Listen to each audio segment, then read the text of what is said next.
परमपिता परमात्मा पूर्ण ब्रह्म सारी सृष्टि के रचनहार कबीर परमेश्वर जी की असीम रजा से आप सभी पुण्यात्माएं ये सत्संग सुनने के लिए उपस्थित हुए।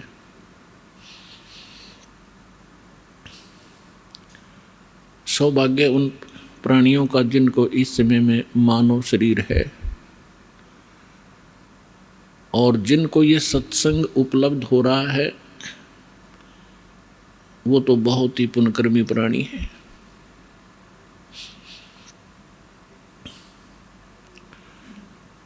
परमात्मा स्वयं आकर के हमें ज्ञान कराते हैं और हमें याद दिलाते हैं, आप जिस लोक में रह रहे हो ये लोक ठीक नहीं। परमात्मा के पास सभी दुखी प्राणी आया करते थे कबीर बंदी छोड़ के पास, और वो ये कहा करते थे कि हम पर संकट बहुत है गुरुदेव, हम महादुखी हैं। तो परमात्मा कहा करते, बच्चों ये काल का लोक है और यहाँ पर 21 ब्रह्मांड तक आग लगी हुई है राग द्वेष की, बेईमाना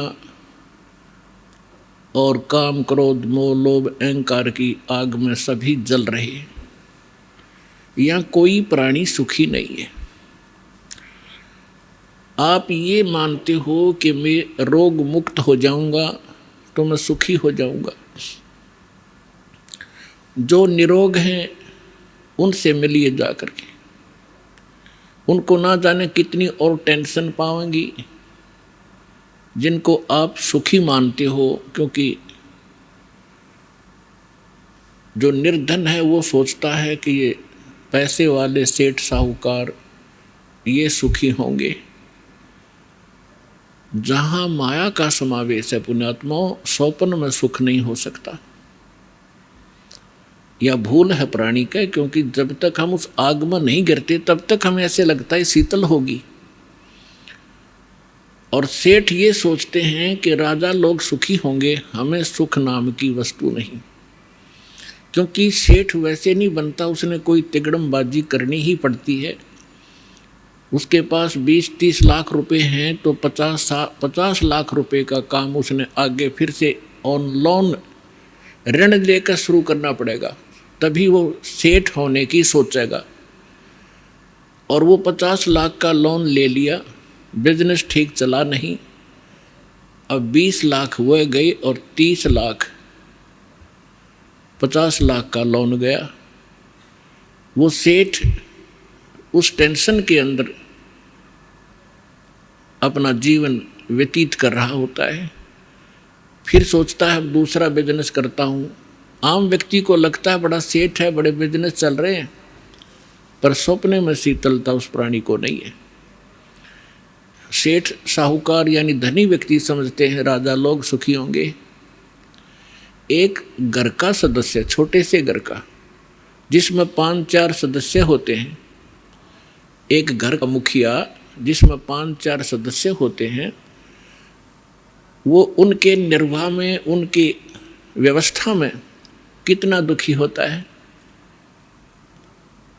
किसी की फीस भरनी है, किसी को एडमिशन दिलाना है, किसी के कपड़े लाने हैं, कोई विवाह के योग्य हो गया है, और भी बहुत सी पारिवारिक जो समस्याएं हैं वो सामने अड़ी रहती हैं।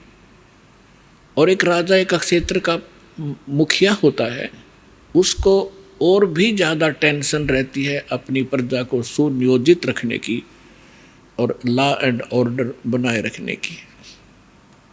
तो स्वप्न में सुखी नहीं होता राजा। ठीक है, वो बकवाद करते हैं, वो लोग थोड़ी सी राहत पाकर घूटी लगा लेते हैं, नाच गाने देख लेते हैं, लेकिन अंदर से वो ज्यों के त्यों जल रहे होते। पृथ्वी के राजा लोग सोचते हैं कि स्वर्ग के देवता सुखी होंगे। इन देवताओं की कथा पढ़कर देखो पुराणों के अंदर, इनमें वही आग जल रही है जो यहाँ के लोगों में है, क्योंकि वो भी एक जीव हैं। जैसे कोई आईएएस ऑफिसर लग जाता है, भले ही वो कमिश्नर लग जाता है, डीसी लग जाता है, वो है तो जीव मनुष्य ही, उसके अंदर सब विकार विद्यमान हैं जो एक गरीब व्यक्ति में, आम नागरिक में है। काम, क्रोध, मोह, लोभ, अहंकार, उससे भी वो सड़ रहा है। बेसिक वो अधिकारी बन गया है, साहब बन गया है, लेकिन उसके ऊपर जो आपदाएं हैं, प्राकृतिक दुख हैं, ज्यों के त्यों बने हुए हैं। इसी प्रकार वो देव समझो। और देवता लोग समझते हैं कि इंद्र सुखी होगा, वो देवताओं का राजा है। इंद्र की कथा पढ़कर देखो, कितनी बार राजा इंद्र जो है